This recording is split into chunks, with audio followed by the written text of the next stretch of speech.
ایسے بہت سے کیسز ہیں. تو ایک تو بات یہ ہے. دوسری چیز نبی کریم صلی اللہ علیہ وسلم کے اسوے کی میں بات کرتا ہوں. اب آپ صلی اللہ علیہ وسلم کو جو دعوت اسلامی کا حکم دیا گیا تو کس طریقے سے دیا گیا کہ کہاں سے شروع کریں. ہمارا سب سے بڑا مسئلہ ہے کہ ہم شروعات کہاں سے کریں. یعنی کیا ہم کہیں ایک دم اسٹیشن پر اور بس اسٹاپ پر کھڑے ہو کر پمفلیٹ تقسیم کرنا شروع کر دیں, یا سیدھے ہم پھر اپنے ملک کے وزیر اعظم اور صدر کو دعوت دیں. بہت سے لوگ کہتے ہیں کہ بھئی دعوت جو ہے وہ ایلیٹ کلاس سے شروع ہونی چاہیے. تو کیا سیدھے برہمنوں کے پاس جائیں, یا ملک کے وزیر اعظم اور وزیر داخلہ اور اسی طریقے سے صوبوں کے وزیر اعلیٰ اور جو منسٹرز ہیں اور ان لوگوں کو دعوت دیں سیدھے جا کر؟ کہاں سے شروعات ہونی چاہیے؟ تو یہ جو اصول ہے یہ بھی قرآن کریم سے ہمیں ملتا ہے, اور مجھے امید ہے کہ اس طریقے سے اگر ہم عمل کریں گے تو بہت دعوت کا عمل ایک دم آسان ہو جائے گا. دیکھیے ایک زینہ ہے, آپ اگر کوشش کریں کہ نیچے سے آخری پیڑھی کے اوپر چھلانگ لگا کر چڑھ جائیں تو یہ عمل بہت مشکل ہے, اور اکثر ایسا ہوگا کہ آپ اس کوشش کے اندر گر پڑیں گے, اور آپ ایک مرتبہ کوشش کریں گے, 2 مرتبہ کوشش کریں گے, 3 مرتبہ کوشش کریں گے, اور ہو سکتا ہے کہ پھر تھک ہار کر بیٹھ جائیں کہ بھائی میں چھلانگ لگا کر آخری زینے کے اوپر کیسے جاؤں, آخری سیڑھی پر کیسے چڑھوں. چڑھنا ہے, اوپر جانا ہے تو ایک سیڑھی, پھر دوسری سیڑھی, پھر تیسری سیڑھی, اور اس طریقے سے آپ کو آہستہ آہستہ جانا ہوگا. آپ ایک دم جمپ کر کے نہیں جا سکتے. تو پھر دعوت کا طریقہ کیا ہے؟ قرآن کریم کی آیتیں دیکھیے. یعنی اللہ سبحانہ و تعالیٰ کا جو کلام ہے وہ معجز ہے. وہ اسی لیے معجز ہے کہ ایک ایک نکتہ اور ایک ایک چیز اللہ نے بہت ہی واضح انداز سے بیان کی ہے. اللہ سبحانہ و تعالیٰ کا ارشاد ہے سب سے پہلے قو انفسکم و اہلیکم نارا, کہ اپنے آپ کو لوگوں سے کہو, انفسکم و اہلیکم, اور اپنی فیملی کو. یعنی آپ صلی اللہ علیہ وسلم نے جو دعوت کا جو دائرہ کار سب سے پہلے اپنے لیے متعین کیا اللہ کے حکم سے, وہ اپنی فیملی تھی. کہ اپنے آپ کو, اپنے لوگوں کو جو گھر والے ہیں اور جو اپنے اہل ہیں یعنی فیملی والے ہیں, اپنے قبیلے والے ہیں, بلکہ قبیلے کیا خاندان والے ہیں, ان کو سب سے پہلے جہنم کی آگ سے بچاؤ, ان میں تبلیغ کرو. تو آپ دیکھیے اپنے ارد گرد. کل ہی میرے پاس ایک فون آیا ایک صاحب کا, اور یہ اس طرح کے واقعات بتانے بہت ضروری ہیں, اور اس لیے ضروری ہے تاکہ ہم لوگوں کی آنکھیں کھلیں کہ ہم کس دور میں جی رہے ہیں. ایک صاحب کا فون آیا میرے پاس کل, اور دارالعلوم کے وہ طالب علم ہیں, پتہ نہیں اس وقت ہو سکتا ہے کہ میرا وہ پروگرام سن رہے ہوں یا بعد میں سنیں. انہوں نے مجھے بہت تکلیف دہ خبر سنائی, بہت تکلیف دہ خبر. انہوں نے کہا کہ ان کا کوئی رشتہ دار ہے اور وہ رشتہ دار مرتد ہو گیا ہے, اور اس نے نہ صرف یہ کہ وہ خود مرتد ہوا بلکہ ان کے خاندان کے بہت سے افراد کو, ان کے جو بلڈ ریلیٹیوز ہیں, خونی رشتہ دار ہیں, بھائی بہن, ان کو بھی تقریباً مرتد کر دیا ہے 90%. اور وہ صاحب یہ پوچھ رہے ہیں کہ میں کیسے ان سے گفتگو کروں. یعنی اس کے بعد وہ خود کہنے لگے کہ یہ کوئی ایک واقعہ نہیں ہے, اس طرح کے بہت سارے واقعات ہیں کہ ہمارے ارد گرد میں جو لوگ کانوینٹ اسکول جاتے ہیں, یا جو لوگ اس طرح کی ویڈیوز دیکھ رہے ہیں سوشل میڈیا کے اوپر, وہ لوگ مرتد ہو رہے ہیں انفارچونیٹلی. تو جو لوگ مرتد ہو رہے ہیں ان کو بھی تو دعوت دینی ہے, ان کو بھی تو واپس لانا ہے, ان کی بھی فکر کرنی ہے. تو اس طرح کے بہت سے لوگ ہوں گے آپ کے ارد گرد میں, ہو سکتا ہے خدا نہ کرے کسی کے خاندان میں ہو, کسی کے گھر میں ہو اس طرح کے, لیکن اگر ہیں تو وہیں سے شروعات ہونی چاہیے. یہ صورتحال ہے اس وقت. اس کے بعد قو انفسکم واہلیکم نارا, یہ سب سے چھوٹا دائرہ ہے. اس کے بعد دائرہ وسیع ہوتا ہے, تھوڑا سا وسیع ہوتا ہے, اور اللہ فرماتا ہے وَأَنذِرْ عَشِيرَتَكَ الْأَقْرَبِينَ, کہ اب اپنے خاندان سے نکل کر اپنے عشیرہ, اپنے قبیلے میں آئیے, اپنے قبیلے کے لوگوں کو دعوت دیجیے. تو یعنی بنو ہاشم سے اور بنو مطلب سے نکل کر اب آپ جائیے قریش میں, قریش کو دعوت دیجیے. وَأَنذِرْ عَشِيرَتَكَ الْأَقْرَبِينَ. تو اسی طریقے سے مثال کے طور پر اگر کوئی شخص اپنے گاؤں میں رہتا ہے اور اس کے گاؤں میں, اس کے گھر پر یا اس کے خاندان میں کوئی شخص ارتداد کا شکار ہے یا کفر کا شکار ہے یا کسی کفریہ نظریے سے متاثر ہے, تو سب سے پہلے تو اس کو دعوت دی جائے. اس کے بعد جب یہ مرحلہ ہو گیا تو اب آپ اس دائرے کو وسیع کریں. مثال کے طور پر آپ کی برادری ہے, آپ کسی بھی برادری سے تعلق رکھ سکتے ہیں. ہم برادری واد کو پروموٹ نہیں کرتے, لیکن برادری ایک آئیڈینٹی ہے, وہ اس حقیقت کا اس انکار نہیں کیا جا سکتا. تو اس برادری کے جو قریبی لوگ ہیں کہ جن سے آپ واقف ہیں, جو آپ سے واقف ہیں, اگرچہ وہ آپ کے مذہب پر نہ چلتے ہوں, آپ ان کو دعوت دیجیے. آج بھی مسلمانوں کے اندر اگر برادری ہی کو لیا جائے تو دیکھیے گجر ہے مثلا, तो गुजर में मुसलमान भी हैं, हिंदू भी हैं, राजपूत हैं, राजपूत में हिंदू भी हैं, मुसलमान भी हैं, त्यागी में हिंदू भी हैं, मुसलमान भी हैं। तो एक एक बिरादरियों में कुछ लोगों ने इस्लाम कबूल कर लिया, कुछ लोगों ने इस्लाम कबूल नहीं किया। तो अगर कोई त्यागी मुसलमान एक त्यागी हिंदू से इस्लाम की बात करेगा तो वो ज्यादा मुअस्सिर होगी, और एक गुजर मुसलमान एक गुजर हिंदू से जब इस्लाम की बात करेगा तो वो ज्यादा मुअस्सिर होगी, क्योंकि वो अपनाइयत, वो पहले एक से कनेक्शन वहां स्टैब्लिश्ड है। वो ये कहेगा कि भाई मेरा नाम भी त्यागी है, आपका नाम भी त्यागी है, हम दोनों जो है एक ही खानदान से और एक ही बिरादरी से आते हैं। तो यहां से जब बात शुरू होगी तो मुअस्सिर होगी। लेकिन एक दूसरी बिरादरी का, खुसूसन ऐसे मुल्क में जहां बिरादरी वाद ही सब कुछ हो, इलेक्शन की बुनियाद वो हो, हुकूमत की बुनियाद वो हो, तरक्की की बुनियाद वो हो, तालीम की बुनियाद बिरादरी वाद हो, तो ऐसे मुल्क में फिर दावत की बुनियाद भी बिरादरी ही होनी चाहिए। और खुद कुरान ने कह दिया कि वांजिर अशीरतकल अक़रबीन, कि हर एक आदमी अपनी बिरादरी की फिक्र करे। उसके बाद ये थोड़ा सा दायरा वसी हुआ, अब अल्लाह ने उस दायरे को मजीद वसी किया, और आपने नबी करीम सल्लल्लाहु अलैहि वसल्लम ने उस दायरे के ऊपर भी अमल किया, कामयाबी के साथ अमल किया। जब अल्लाह की तरफ से ये हुक्म आया, वो हुक्म क्या था? लितुनज़िरा बिही उम्मल क़ुरा, लितुनज़िरा बिही उम्मल क़ुरा, कि आप उम्मुल क़ुरा यानी मक्का के लोगों को डराएं, आप मक्का के लोगों को दावत दें। उम्मुल क़ुरा से मुराद यहां मक्का है। तो अब आप अपनी बिरादरी से हटकर दूसरी बिरादरियों में भी जाएं, लेकिन अपने शहर तक महदूद रहें, चूंकि शहर के लोग आपसे वाकिफ हैं। मिसाल के तौर पर आप अगर किसी छोटे से शहर से ताल्लुक रखते हैं, मैं मान के चलता हूं मसलन, चूंकि मैं देवबंद से ताल्लुक रखता हूं तो मैं अपने ही शहर की मिसाल दे सकता हूं। तो आप अगर देवबंद से ताल्लुक रखते हैं तो देवबंद के एक एक महल्ले से आप वाकिफ हैं, और अगर आप उन महल्लों से गुजरते हैं जो गैर मुस्लिमों के हैं तो बहुत सी मरतबा आप उन गैर मुस्लिमों को देखते हैं, वो आपको देखते हैं। नहीं उनके महल्लों से गुजरते तो आप उनकी दुकानों पर जाते हैं अपनी जरूरियात पूरी करने के लिए, वो आपकी दुकानों पर आते होंगे, तो एक तरह का जो ताल्लुक है वो कायम हो जाता है। कम से कम इतना तो पता ही चलता है कि हाँ भाई ये अपने ही शहर का है। तो ये जो तरीका है लितुनज़िरा बिही उम्मुल क़ुरा, ये नबवी तरीका है कि अब आप अपने शहर के ऊपर फोकस करें। उसके बाद अल्लाह सुब्हानहू व तआला ने उस दायरे को मजीद वसी किया और फरमाया, उम्मुल क़ुरा के बाद है वमन हौलहा, वमन हौलहा, कि मक्के के इर्द गिर्द आउटस्कर्ट्स में भी जाइए। तो अब आप अगर किसी शहर में, तो शहर के साथ साथ गांव का भी रुख कीजिए। तो देखिए आपका दायरा बढ़ रहा है। ये दायरा इसलिए बढ़ रहा है चूंकि आप खुद ब खुद इस काम को करते करते वो काम सीख भी रहे हैं। चूंकि जब आप अपने घर में किसी से बात करेंगे तो बेतकल्लुफी के साथ बात करेंगे, कहीं गलती भी करेंगे तो उस गलती की इस्लाह का मौका रहेगा, और आपको तरीका आ जाएगा कि मुझे किस तरीके से बात करनी है। फिर आप अपनी किसी खानदान वाले से, फिर किसी बिरादरी वाले से बेतकल्लुफाना अंदाज में बात करेंगे तो खुद सीखेंगे इस अमल को। उसके बाद फिर आप शहर का रुख करेंगे, शहर के बाद शहर के आउटस्कर्ट्स का, उसके मुजाफात का रुख करेंगे। उसके बाद फिर उस दायरे को मजीद वसी किया गया, और कुरान करीम का इरशाद है लियकून लिल आलमीन नज़ीरा, ताकि नबी करीम सल्लल्लाहु अलैहि वसल्लम पूरी दुनिया के लिए नज़ीर बन जाएं, उनको डराने वाले बन जाएं, यानी खुदा के अजाब से और क़यामत के दिन से और उसकी होलनाकियों से डराने वाले बन जाएं। यानी दावत का जो दायरा है अब शहर से निकलकर पूरे मुल्क में और पूरे मुल्क से निकलकर पूरी दुनिया के अंदर फैलना चाहिए। ये दरअसल एक मुसलमान दाई की जुर्रत के नतीजे में होगा। अगर किसी के अंदर इतनी ही जुर्रत नहीं है कि वो अपने किसी खानदान वाले से कि जो रास्ते से भटक गया हो उससे वो बात कर सके, अगर किसी के अंदर इतनी जुर्रत नहीं है कि वो अपने शहर में जाकर किसी दुकानदार से जो गैर मुस्लिम है उससे गुफ्तगू कर सके, उसमें इतनी जुर्रत नहीं है कि वो गुफ्तगू नहीं बल्कि कुरान की हिंदी का एक नुस्खा दे दे, उसको कोई इस्लामी पंफलेट दे दे, अगर इतनी भी जुर्रत नहीं है तो फिर हम ये सोचना छोड़ दें और ये यकीन करना छोड़ दें कि हम उम्मते दावा हैं और हमारी जिम्मेदारी दावत देना है।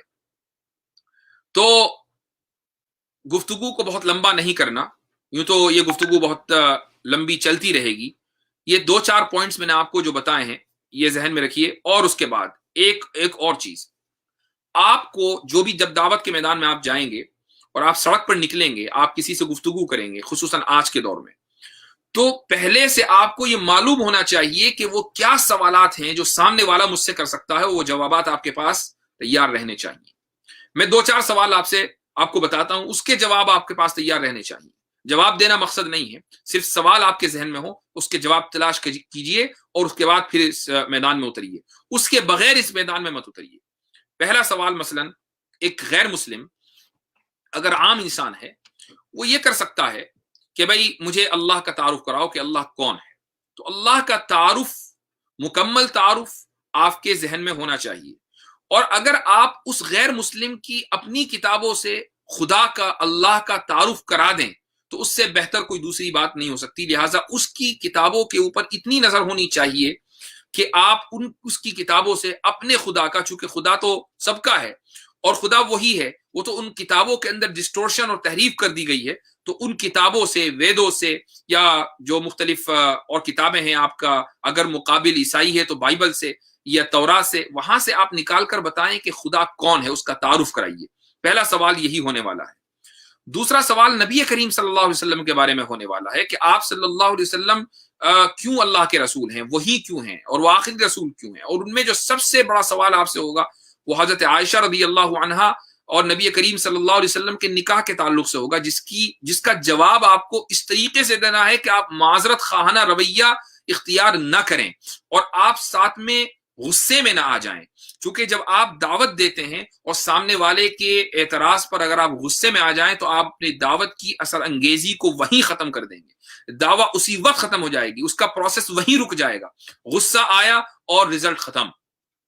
तो ये एतराज होगा आप सल्लल्लाहु अलैहि वसल्लम की सीरत के खिलाफ, ये एतराज होगा आप सल्लल्लाहु अलैहि वसल्लम के हजरत आयशा रदी अल्लाह अन्हा से निकाह के ताल्लुक से, एतराज होगा नबी करीम अलैहिस्सलातु वस्सलाम और हजरत ज़ैनब रदी अल्लाह अन्हा के निकाह के ताल्लुक से। इन एतराजात का जवाब आपकी जबान पर फौरी तौर पर आना चाहिए, अगर मगर किए बगैर, बिला किसी माजरत खाना रवैया इख्तियार किए बगैर, बगैर अपोलोजेटिक बने हुए। बहुत से लोगों का तरीका ये होता है कि वो इंकारी कर देते कि ऐसा हुआ ही नहीं है। मसलन एक साहब हैं, वो आजकल क्या गुज़िश्ता कई सालों से सोशल मीडिया पर बहुत एक्टिव हैं, उनकी बहुत बड़ी फैन फॉलोइंग है। वो ये कहते हैं कि ये बुखारी की हदीस ही गलत है, दरअसल ये 16 था, सित्ता आशर था, तो वो आशर जो है रावी भूल गया, सित्ता हो गया, तो हजरत आयशा रज़ियल्लाहु अन्हा की जो उम्र थी वो 6 साल ले गई। तो मतलब ये इस तरह की उल्टी सीधी जो तावीलें हैं, ये माजरत खाना रवैया है, इसको आप हरगिज इख्तियार न कीजिए। ये सवाल आपसे होगा।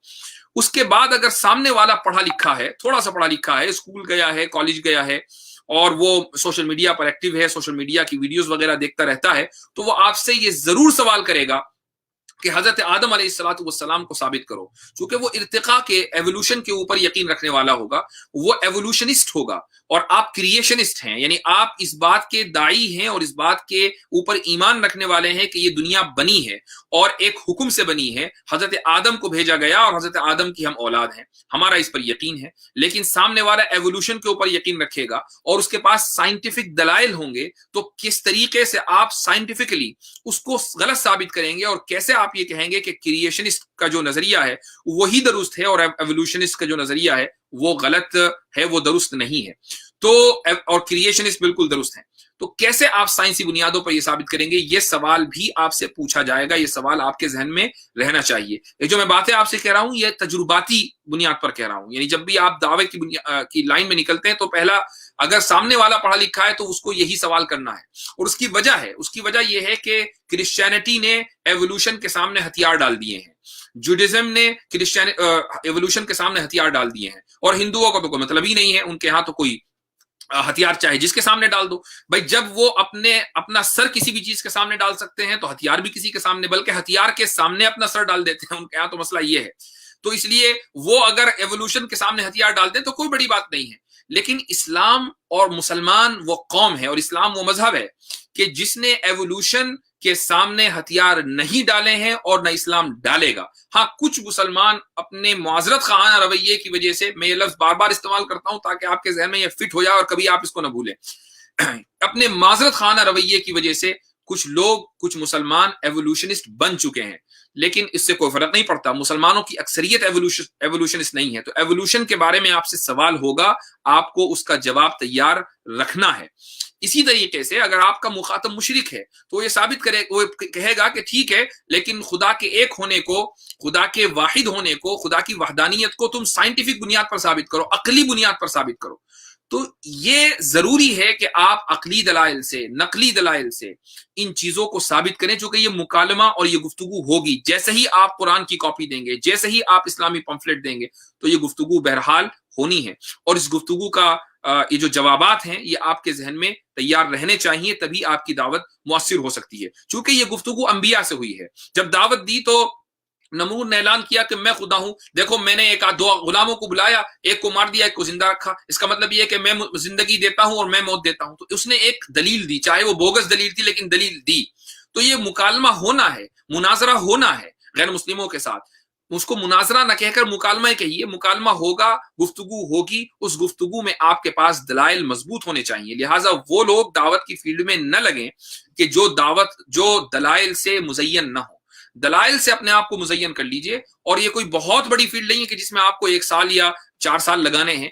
महीने 1.5 महीने के मुताले से आप ये तमाम दलाइल इकट्ठे कर सकते हैं और इनको जहन में रख सकते हैं। और उसके बाद अल्लाह का नाम लीजिए, दुआ मांगिए, इखलास के साथ आप सड़क पर निकल पड़िए, नतीजे की फिक्र न कीजिए। हजरत नूह अलैहिस्सलातु वस्सलाम ने 900 साल से जायद तबलीग की थी और 80 के करीब उनके हाथ पर इस्लाम कबूल करने वाले थे। नबी करीम सल्लल्लाहु अलैहि वसल्लम की दावत की जो जिंदगी है वो 23 साल है। 23 साल तक आप कभी मक्का की सड़कों में और कभी मदीना की गलियों में आप सल्लल्लाहु अलैहि वसल्लम दावत दे रहे थे। तो सब्र का पहाड़ थे अंबिया अलैहिमुस्सलातु वस्सलाम। अगर आप ये तवक्को करें कि मैं 1 दिन या 4 दिन या पार्ट टाइम दावा में करूं, कि पूरी दिन में मुलाजमत करूं, शाम में मैंने कभी 5 मिनट, कभी 10 मिनट, या कभी वीकेंड के ऊपर इतवार में किसी दिन मैंने अपना यह काम कर लिया, तो इस तरीके से अगर आप चाहें कि कौम के अहवाल को बदल दें, ऐसा होने वाला नहीं है। उसकी वजह है, देखिए एक लास्ट पॉइंट बता रहा हूं मैं और उसके बाद इंशाअल्लाह आज की गुफ्तगू खत्म करते हैं। वो पॉइंट ये है कि बहुत से लोग मक्की जिंदगी का आजकल बहुत हवाला देते हैं कि भाई हमारे लिए इस दौर में जब हम भारत में रह रहे हैं तो मक्की जिंदगी आइडियल है, मदनी जिंदगी आइडियल नहीं। ठीक है, बात समझ में आती है। चूंकि हम अकलियत है, मक्का में मुसलमान अकलियत में थे, तो मक्की जिंदगी आइडियल है। मैं ये नहीं कह रहा हूं कि ये बात 100% दुरुस्त है, मैं ये कह रहा हूं कि कुछ लोगों के लिए अपीलिंग है, मैं उसको रिजेक्ट नहीं कर रहा हूं अभी। लेकिन सवाल यह है कि मक्की जिंदगी क्या तातुल का नाम है? क्या मक्की जिंदगी इस चीज का नाम है कि हाथ पर हाथ धरे धरे बैठे रहो, घर के दरवाजे बंद कर लो? क्या मक्की जिंदगी इस चीज का नाम है कि कोई हरकत ना करो? क्या मक्की जिंदगी इस चीज का नाम है कि किसी तरह की तहरीक में हिस्सा न लो? क्या मक्की जिंदगी इस चीज का नाम है कि हम अपने आप को 100 पर्दों के अंदर छुपा लें? हरगिज नहीं। मक्की जिंदगी के अंदर भी हमले थे और मदनी जिंदगी के अंदर भी हमले हुए हैं और ये हमले जस्टिफाइड थे। मक्की जिंदगी के अंदर जो हमले थे वो रूहों के ऊपर थे और मदनी जिंदगी के अंदर अपने आप को बचाने के लिए और दीन को बचाने के लिए जिस्मों के ऊपर हमले हुए हैं। ये चीज याद रखनी चाहिए कि मक्की जिंदगी के ऊपर रूहों के ऊपर हमले हुए हैं। इसी वजह से वजाहिदहुम जिहादन कबीरा उसको कहा गया, वो जिहाद कबीर है। तो जो जिहाद है वो जारी रहा है मक्के से, लेकिन जिहाद की नौयत अलग थी। वहां यह होता था कि तबलीग होती थी, दिन रात दावत दी जाती थी। वहां दिन रात टॉर्चर होने के बावजूद अपने दरवाजों को बंद नहीं किया जाता था। वहां मुस्तकिल अजियत झेलने के बावजूद मंजरनामे से गायब नहीं हुआ जाता था। वहां पर मुस्तकिल तहरीक जारी थी इस्लाम में लोगों को लाने की, और लोग इस्लाम धड़ाधड़ कबूल कर रहे थे। तो मक्की जिंदगी का मतलब तातुल और जुमूद नहीं है। मक्की जिंदगी का मतलब भी मुस्तकिल हरकत करते रहना है, मुस्तकिल मुतहर्रिक रहना है, क्योंकि हरकत ही में तो बरकत है। जब तक हरकत नहीं होगी तो बरकत नहीं होगी। तो इसलिए जो लोग ये कहते हैं कि जी हमारे लिए मक्की जिंदगी उसवा है, ठीक है, हमारे लिए पूरी आप सल्लल्लाहु अलैहि वसल्लम की जिंदगी उसवा है। लेकिन मैं ये कहता हूं कि चलो थोड़ी देर के लिए नबी करीम अलैहिस्सलाम की जिंदगी को भी तकसीम कर डालो। सब चीज को तकसीम कर दिया, आपकी जिंदगी को भी तकसीम कर डालो। तो मक्की जिंदगी को अगर उसवा बनाना है तो फिर मक्की जिंदगी की तरह रहकर दिखाना पड़ेगा हम लोगों को कि मुस्तकिल हमें आप सल्लल्लाहु अलैहि वसल्लम और आपके जो जानिसार सहाबा थे उन्होंने जिस तरीके से दावत की फिक्र की है और पूरे मक्का के लोगों को इस्लाम पहुंचाने की फिक्र की है, वैसी फिक्र फिर हम लोगों को करनी पड़ेगी कि भारत का और दुनिया का कोई शख्स ऐसा न रहे कि जिस तक पॉजिटिव अंदाज में इस्लाम की दावत न पहुंच जाए, पॉजिटिव अंदाज में। तो ये बहुत अहम है कि हम अंबिया अलैहिमुस्सलातु वस्सलाम की सीरत को सामने रखें, अपने अंदर जुर्रत पैदा करें और उस जुर्रत को पैदा करके आज के इस गुफ्तगू से और इस मुकालमे से, इस तकरीर से अगर हम ये समझ रहे हैं कि भाई ठीक है चलो थोड़ी देर के लिए हमने एक बात सुन ली है, माशाअल्लाह गुफ्तगू कुरान की रोशनी में हो गई, सीरत की रोशनी में हो गई, मुझे उसकी जरूरत नहीं है, बल्कि हमें दरअसल इस आज़म के करने की जरूरत है कि हम इस गुफ्तगू को सुनने के बाद आज, और आज नहीं तो सुबह, चूंकि आपके यहाँ रात हो चुकी है, सुबह इस फिक्र में अमली तौर पर लग जाएं कि कैसे हम अपने बिरादराने वतन को वो अमानत पहुंचाएं जो हमारे पास है और जो उन तक जानी है, और अगर उन तक नहीं गई तो फिर हमसे सवाल होगा, हम अल्लाह के यहां मसऊल होंगे। और अगर इस ताल्लुक से आपको ट्रेनिंग चाहिए तो ट्रेनिंग जरूर लीजिए। इस वक्त हिंदुस्तान में मुख्तलिफ जगहों के ऊपर मुख्तलिफ उलमा, मिसाल के तौर पर मौलाना कलीम सिद्दीकी हैं, या इसी तरीके से लखनऊ में गालिबन मौलाना बिलाल हसनी नदवी हैं, तो ये हजरात इस मैदान में लगे हुए हैं। और भी बहुत से लोग हैं, इन दो उलमा के मेरे जहन में नाम आए हैं, और भी बहुत से लोग होंगे। तो जो लोग सही मनहज के ऊपर दावा की ट्रेनिंग दे रहे हैं, तो उलमा को चाहिए, अगर दारुल देवबंद से 1800 फुजला एक साल में निकलते हैं, और पूरे देवबंद से अगर समझ लीजिए 3000 फुजला एक साल में निकल रहे हैं, और पूरे हिंदुस्तान से अगर 20,000 फुजला एक साल में मदारिस से निकल रहे हैं, तो हमें कम से कम 2000, 3000, 20,000 का कोई परसेंटेज तो हो जो हम इन कोर्सेज को जाकर यानी करे, और उसके बाद वो दाई बन जाए और लोगों में दावत का काम करे। कुछ तो हो, लेकिन इस वक्त हो ये रहा है कि अगर 20,000 पूरे हिंदुस्तान के मदारिस से फुजला निकलते हैं, तो 20 भी आप ये गिना नहीं सकते कि जो इस रास्ते में काम कर रहे हो। 20 भी हमारे पास नहीं है 20,000 में से। तो और जो काम करने वाले हैं, बस वो उंगलियों पर गिने जा सकते हैं। और वही आप देख लीजिए कि मैंने ही बड़ी मुश्किल से 2 नाम जहन में मेरे आए, मौलाना कलीम सिद्दीकी साहब का और इसी तरीके से मौलाना बिलाल का, और जो लोग जुड़े हुए हैं वो इन्हीं से जुड़े हुए हैं। तो हमारे पास तो इस मैदान में लाइन होनी चाहिए थी बहुत लंबी, कि हम गिनते चले जाएं, और जिनका नाम ना आए हम ये सोचें कि उनका नाम क्यों नहीं आया, इतने सारे नाम थे इसलिए एक नाम छूट गया। यहां मसला ये हो रहा है कि नाम ही नहीं है तो किसका नाम ले। तो ये सूरत हाल है उन मुसलमानों की जो ये दावा करते हैं कि हम यहाँ 800 साल हुकूमत कर चुके हैं, और जो ये दावा करते हैं कि हम 20 नहीं, हम तो 25 करोड़ है। नहीं जी, 25 नहीं, हम तो 30 करोड़ हैं। तो ऐसे अदद से और ऐसी अक्सरियत से क्या फायदा, अगर आपका पैगाम इतना भी मौसम ना हो सके कि 30 करोड़ होने के बावजूद जो बकिया 70 करोड़ हैं, या बकिया जो 80-90 करोड़ हैं, वो आपकी बात पर कान न धरते हों। तो इसलिए दुआ है कि अल्लाह सुब्हानहू व तआला हमें इस फरीज़ा दावत को अंजाम देने की तौफीक अता फरमाए। हम जहां जहां भी हैं दावत की फिक्र, और जो लोग इस्लाम कबूल करके इर्तिदाद का रास्ता इख्तियार कर चुके हैं उनको वापस लाने की फिक्र हमारे अंदर हो। और दावत का जो नबवी मनहज है, जो नबवी तरीका है, दुआ है कि अल्लाह सुब्हानहू व तआला उस तरीके के ऊपर अमल करने की तौफीक अता फरमाए। और इस वीडियो को जितने लोग इस वक्त देख रहे हैं और जितने लोग बाद में इस वीडियो को देखेंगे, वो दरअसल इस वीडियो से अगर सीख लें जुर्रत और दावत का जो अमली तरीका है, अगर वो सीख लें, तो ये वीडियो की और आज की गुफ्तगू की सबसे बड़ी कामयाबी होगी। तो दुआ है कि अल्लाह सुब्हानहू व तआला जो बाद में वीडियो देखने वाले हैं और जो इस वक्त वीडियो देखने वाले हैं, उन सब के अंदर ये चिंगारी पैदा कर दे कि वो पहली फुर्सत में अल्लाह के इस फरीजे को अंजाम देने के लिए निकल पड़े। जज़ाकुमुल्लाह खैरल जज़ा।